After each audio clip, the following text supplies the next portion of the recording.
Coming up on this week's episode, will the federal government impose a vaccine mandate on school workers? Emma and Cole find out. Taylor and Caleb get a close-up look at Oakwood Proper Burgers with EMS student Kyra Haskin, and Drew and Ethan give us a preview of the upcoming Super Bowl. All of this and more coming up on Trojan TV. Welcome back to another episode of Trojan TV. I'm Adelaide. And I'm Sadie. We have a lot to cover in today's episode, so let's get right into it. Trojan TV starts now.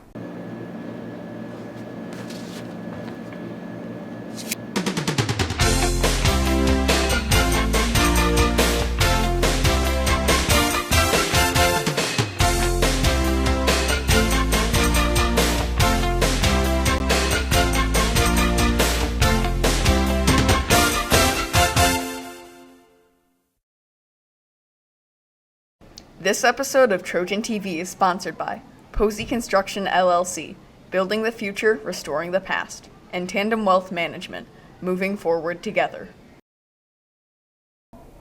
Every time I want to say things are getting back to normal, something else pops up. Like not having buses for 3 days, that was definitely complicated. Yeah, it really shows how much you count on them for student successes. But one thing everyone can always count on, no matter what, is the Super Bowl. Yeah, it's true. Ethan and Drew are here to discuss the upcoming event and make predictions in this Trojan TV Sports Update.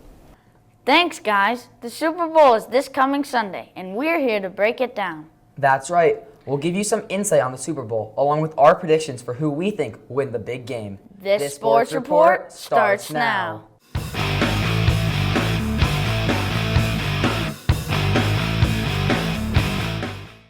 This Sunday, the Super Bowl will be played out by the Los Angeles Rams and the Cincinnati Bengals. Some people expected the Rams in the Super Bowl, but nobody expected the Bengals after a horrific season the year prior. The Rams added Matthew Stafford in a trade with the Lions during the offseason, and it made them immediate Super Bowl contenders.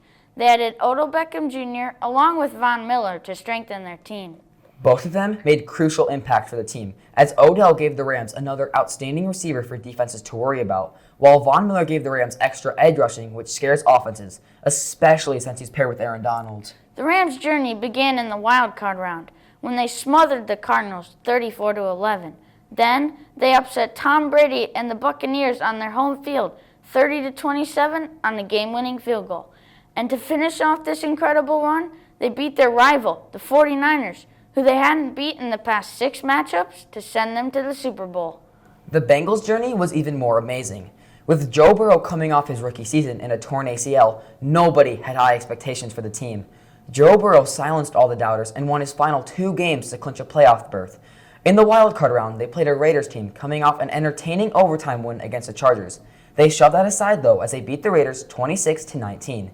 Then, in the divisional round, they played the number 1 team in the AFC, the Tennessee Titans, who had Derrick Henry coming back from injury. He made an impact on the game, but not enough to win. The Bengals won 19-16 on a game-winning field goal as time expired. Did you hear that Evan McPherson told his teammates they were going to the AFC Championship before he even went to kick the field goal? Yeah, I heard that. His confidence must have been through the roof.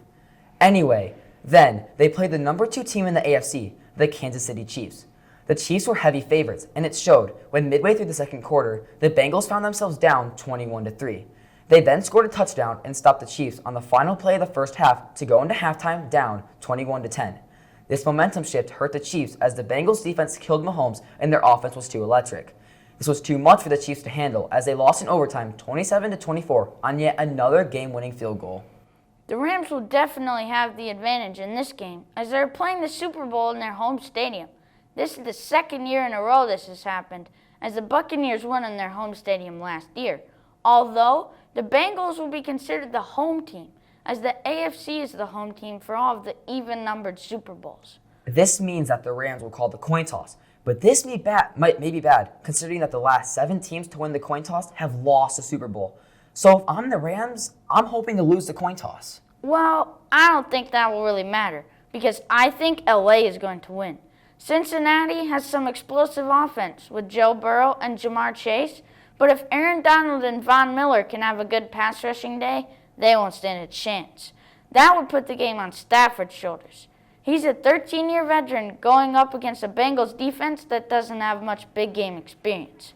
If he and his receivers have a good game, and Aaron Donald and Miller shut down the Bengals on defense, along with the home field advantage, I think the Rams will overpower the Bengals and win 35-24, giving Stafford his first Super Bowl title. To be honest with you, this Super Bowl could go either way. Yeah. The Bengals have been hot, beating the top two teams in the AFC, whereas the Rams beat Tom Brady. I think this game is going to come down to defense, which is a strong point for the Rams. Their edge rushing is going to be too much for the Bengals O-line, which is their point of weakness. Also, the Rams' air defense got better when they added Eric Weddle to an already deadly secondary with Jalen Ramsey. Yep. But if anyone can expose the defense, it's Joe Burrow and Jamar Chase. They will have big games and will be the sole two people to keep the Bengals in this game. The Bengals will have trouble stopping Stafford and his offensive weapons, so they will have to lean heavily on their offense producing points. But in the end, I think the game comes down to one singular defensive stop, which the Rams will get, and will end up winning 27-21, with Stafford winning his first Super Bowl along with his first Super Bowl MVP. This game is sure to be an intense one, and you won't want to miss it. We'll be back after the Super Bowl with a post-Super Bowl analysis. Well, that's all from us. Not yet. Let's go Rams! Back to you guys.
Thanks, guys. In school news, 8th grade students are now able to apply for the Simon Tech program through March 1st.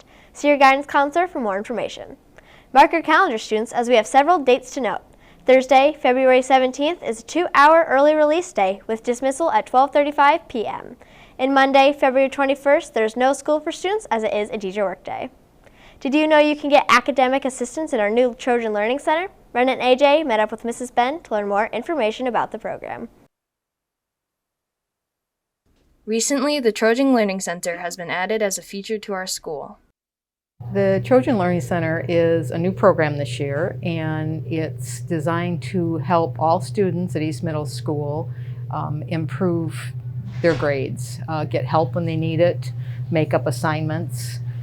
For example, if you miss a day of school and you miss a test in a class, you could come here and make that test up. We asked the students about the Trojan Learning Center and how it has helped them. I go there once a week because it's quiet. Because it's like when you're in a class, it's mostly not really quiet and they talk and they're really loud, and then there it's quiet and it just helps you focus more. Most students when they come have assignments that they have to complete. They check in with me, and then if they need help, I provide help to them. Sometimes I have to read to students. Sometimes I just help them complete their assignments. Generally, it's something that the teacher has required, that they come down and get extra help or come down to have a test read. Students have said Miss Ben is a very helpful teacher. She helps really good because she's not like a normal teacher. She won't just ask and then just walk away, but she'll actually sit there and actually help you when you really do need it. I enjoy it. I love helping kids complete their assignments. I'm a retired math teacher, so math is more my thing than the other subjects are, but I enjoy helping students with everything. This has been Ren and AJ reporting for Trojan TV. In district news, our next school board meeting is set for February 14th from 6 to 8 p.m. You can catch the meeting live courtesy of TCAPS Media on the school homepage. Catch up with our school superintendent during his virtual office hour on February 15th from 5 to 6 p.m. The Google Meeting information is located on the TCAPS homepage. Want to keep up with district updates and closures? Get TCAP's text alerts by texting the word YES to 87569 and by making sure your phone number is on file with the school. As TCAPS continues to battle staff shortages brought on by the pandemic, new legislation could create additional challenges by requiring school districts to mandate vaccinations for staff. Emma and Cole have more in this story. We have to beat this thing. So while I didn't race to do it right away, that's why I've had to move toward requirements that everyone get vaccinated where I had the authority to do that. That wasn't my first instinct. My administration is now requiring federal workers to be vaccinated. We've also required federal contractors to be vaccinated. If you have a contract with the federal government working for the federal government, you have to be vaccinated. President Biden has announced the decision to have all federal employees vaccinated, including all school employees. Well, this would become federal law and may cause several problems for the TCAP school district. You know, right now there's a hold been put on it from the federal government. We were looking at a situation where everybody would either have to be vaccinated or they would have the option of getting tested weekly and wearing a mask if there was a point where the board makes a decision for people not to wear masks. They would still have to if they chose not to get the vaccine. A vaccine mandate is an interesting topic, and it's pretty polarizing, right? Because I know a lot of people would feel very strongly against that, and a lot of people would feel very strongly for that. The continued diversity and controversy around COVID-19 makes the mandate tough for employers who are already stretched too thin on employees. Well, obviously, if we don't have enough people that are food service workers, and would we be able to do lunch? We don't have enough bus drivers. Are we able to provide transportation for students to and from school? If we don't have enough substitute teachers for when teachers need to take a day off, what do we do, with the students for that class? So it definitely, has an impact. Are buildings able to stay clean if we don't have the facilities and maintenance people, or if a pipe breaks? So every single employee that we have matters. It's kind of two levels where I think a vaccine mandate would affect the school. Number one is just the general overall health of the people in the building, like vaccines for other diseases and infections. But I know that a vaccine mandate would affect the kind of the political climate, probably not so much in our school, but in our community. In a survey conducted by the district with around 800 responses, 90% of employees said they would show proof of vaccination, while 10% said they would prefer to wear a mask and test, or possibly even make the decision to retire. We're running really tight right now. If we don't have enough, that really has dire consequences on our district. This has been Cole and Emma reporting for Trojan TV. Thanks, guys. Hey, Adelaide, have you ever thought about getting a job? Sounds like there's a lot of them out right now. No, not really. I'm pretty busy with sports and school, but I think it's a great idea for the summer. Yeah, I can relate, but we do have some East students clocking in after school. Caleb and Taylor checked in with Kyra Haskins to learn more about her job at Oakwood Proper Burgers. A student here at East, Kyra Haskins, works at Traverse City's beloved restaurant, Oakwood Proper Burgers. We talked to Kyra about what her responsibilities are and what she's learned from them. Well, it's taught me how to kind of fend for myself, so make things for myself. So I used to depend on my mom a lot to make dinners and stuff for me, but now every night I make my own dinner, and she just gets to sit in her bed and do whatever she wants. Teen jobs can teach real-world skills the traditional school doesn't provide. The experiences that kids will encounter while working may even help teenagers with future employment as adults. Well, I mainly work in the back, but I make shakes, clean the counters, and wait on people.